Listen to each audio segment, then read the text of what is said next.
కృష్ణ చైతన్య వీణవంక గ్రామ అధికారులందరికీ కూడా తెలియజేస్తుంది ఏమనగా, ఇది మా సొంత వ్యవసాయ పొలం. గత 15 రోజుల నుంచి ఈ మురుగు కాలువ తీయాలని చెప్పి అధికారులను విన్నవించడం జరిగింది. రాత్రి కురిసిన వర్షానికి ఈ చెత్త అంతా వచ్చి మా పొలంలో నిండుకుంది. మీరు చూస్తున్నారు, అధికారులు ఇది క్లీన్ చేశా అని అంటున్నారు, కానీ ఎటువంటి క్లీన్ చేయలేదు. అదిగోండి, తోటి రైతు నాటు వేసుకున్నాడు, తన పొలంలోకి నీరు వచ్చింది, తను వేసుకున్న పంట మొత్తం కూడా మునిగిపోయింది. కారణం ఇక్కడ ఉన్న వరద నీరు ఎక్కి అటు పోవడం వల్ల. ఇంకా మనం ముందుకు వెళ్ళి చూస్తే కాలువ క్లీన్ చేసినా అని చెప్తున్నారు పారిశుద్ధ కార్మికులు. ఒకసారి చూద్దాం రండి. ఇది మా సొంత పొలాలకి వెళ్ళి మేము కాలువ ఇవ్వడమే మా తప్పైంది. ఈరోజు ఊర్లో ఉన్నటువంటి మురుగునీరంతా కూడా మా పొలాలలో మేటలు కడుతుంది.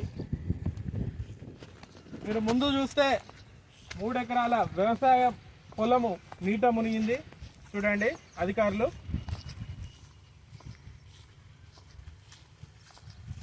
దీనిపై తక్షణమే స్పందించవలసిందిగా కోరుతున్నాము. ఇంకోండి, వాళ్ళు క్లీన్ చేసినా అని చెప్తున్నటువంటి కాలువ ఇదేనండి, ఒకసారి గమనించాలి. దీంట్లో రాళ్ళు ఉన్నాయని అంటున్నారు, మరి రాళ్ళు ఎక్కడున్నాయో కొంచెం చెప్పాలి అధికారులైనా సరే, మరి కార్మికులైనా సరే. చూడండి, ఒక రైతు యొక్క ఆవేదన ఎంత స్పష్టంగా కనిపిస్తుందంటే, ఈ వరద నీరు అంతా కూడా అందులో ఉండిపోయింది, వేసిన పొలం కొట్టుకపోతుందండి. చూడండి ఒక్కసారి కాలువ చూడండి. వీళ్ళు క్లీన్ చేసినా అని చెప్తున్నారు, మరి ఎప్పుడు క్లీన్ చేశారో మరి మాకైతే తెలియదు. రండి,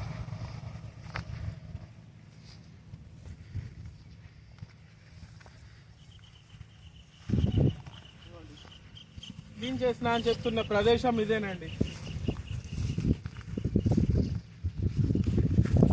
త్వరగా పరిష్కరించవలసిందే కోరుతున్నాం. ఒక్కసారి చూడండి, పొలం కొట్టుకోబోతుంది, గండ్లు దిగి.